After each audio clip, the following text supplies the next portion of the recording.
एक चरवाहा की अनोखी कहानी। हर दिन की तरह वह अपने झुंड को लेकर खेतों के रास्ते निकल पड़ता। पैरों में पुराने फटे चप्पल, हाथ पर थैली और आंखों में चमक, मानो दुनिया की कोई चिंता न हो।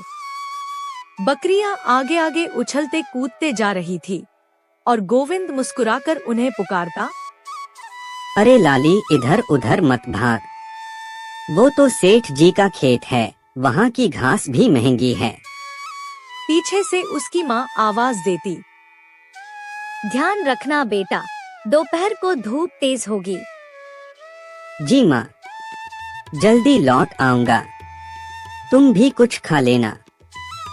दिन भर खेतों के बीच बकरियों के साथ उसका एक अलग संसार था।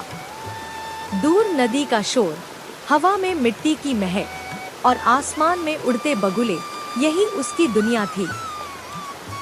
शाम ढलते ही वह बकरियों को हाकाता हुआ घर ओर लौटता। झोपड़ी में मिट्टी का चूल्हा जलता और माँ पतली रोटियां सेकती।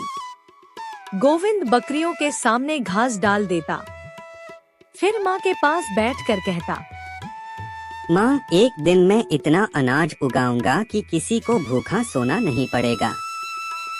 माँ उसके चेहरे की ओर देखकर बोलती, बेटा, तेरे दिल में जो सच्चाई है वही सबसे बड़ी दौलत है। बस मेहनत कभी मत छोड़ना। भगवान देर करता है पर अंधेरा नहीं। सपनों पर भरोसा करना सीख लिया हूँ माँ, एक दिन ये सपने सच्चाई बनेंगे। अगली सुबह गांव के चौपाल पर चहल पहल थी। सेठ लालचीराम बैठा था, नए कपड़े, सोने की घड़ी और हाथ में हुक्का। गोविंद अपनी बकरियों को लेकर वहीं से गुजर रहा था। तभी सेठ ने हंसते हुए कहा, अरे चरवाहे, कहाँ जा रहा है? फिर वही पुराने मैदान में? हाँ सेठ जी, वही पुरानी मैदान में। वहाँ हरी और बड़ी घास है, वहाँ ले जाऊंगा तो बकरी का भूख जल्दी मिट जाएगा। बकरी का भूख बाद में मिटाना, पहले अपना भूख मिटा ले और अपने पैरों में जूते तो डाल ले। सेठ ने इतना ही बोलकर हंसने लगा। गोविंद ने विनम्रता से कहा, जूते की कमी हो सकती सेठ जी, लेकिन नियत की कमी नहीं होनी चाहिए। हाँ हाँ, नियत से पेट नहीं भरता गोविंद। दुनिया मेहनत वालों की नहीं, चालाकों की है। तेरा तो शक्ल ही गरीबों वाला है।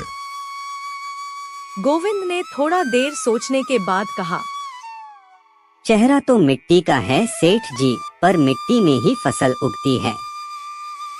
और जहाँ मेहनत बोई जाती है, वहाँ वक्त खुद फल बनकर लौटता है। वाह, क्या बात कही है। अब कविता से गाय खरीद लेना और अपने सपनों में ही खेत जोतना। सपनों को जोत नहीं सकते सेठ जी, लेकिन थकने नहीं देता। मेरे सपने मेरी ताकत हैं और मेरी मेहनत मेरा रास्ता। पास खड़े कुछ गांव वाले यह सब बात सुन रहे थे। एक बूढ़ा किसान बोला, सेठ जी, यह लड़का गरीब जरूर है, पर बातों में आग है। यह आग तो मैं रोज देखता हूँ, पर जिस दिन यह आग बुझ जाएगी ना, उस दिन समझना कि गोविंद भी बाकी सबकी तरह झुक गया। आग बुझती नहीं सेठ जी, सिर्फ राख के नीचे छिप जाती है। एक दिन हवा चलेगी और तब यह राख भी रोशनी देगी। देखता हूँ कब तक तेरी हवा चलेगी। हवा तो भगवान की मर्जी से चलती है सेठ जी, मैं तो बस उसकी दिशा में मेहनत करता रहूंगा। गोविंद इतना ही बोलकर अपने बकरी के साथ आगे बढ़ जाता है। गोविंद ने थोड़ा देर बकरी चराने के बाद गोविंद को अच्छा नहीं लगने के कारण उस दिन बकरी को गोविंद ने जल्दी ही घर लाता है। गोविंद अपनी बकरियों को बाड़े में बांध रहा था। माँ ने झोपड़ी के बाहर चूल्हे पर दाल पकाती हुई बोली, बेटा, आज कुछ जल्दी लौट आए। आज रास्ते में सेठ जी फिर मिले थे माँ। बोला तेरा सपना भटक रहा है। मैंने कहा भटकने वाले ही मंजिल ढूंढते हैं। माँ तू देखना, एक दिन ये झोपड़ी भी रोशनी से भर जाएगी। तेरे पास जो हौसला है न बेटा, वो किसी सोने के सिक्के से बड़ा खजाना है। बस तू साथ रहना माँ, बाकी सब ठीक हो जाएगा।